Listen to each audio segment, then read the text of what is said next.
মুক্তিযোদ্ধা জনাব জিল্লুল হাকিম, আল্লাহ তুমি উনি যে কাজ করেছেন, যে উন্নয়ন করেছেন, আল্লাহ তার কাজকে উন্নয়নকে তুমি সবচেয়ে জারিয়া হিসেবে কবুল করে নাও।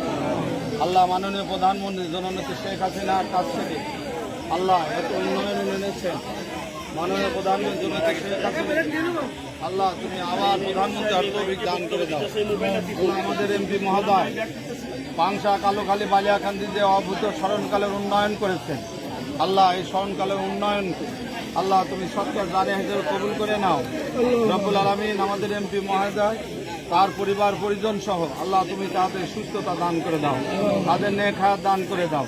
আগামী নির্বাচনে আমাদের এমপি মহোদয়কে আবার আল্লাহ পঞ্চমবারের মতো জাতীয় সংসদ সদস্য হওয়ার তৌফিক তুমি দান করে দাও।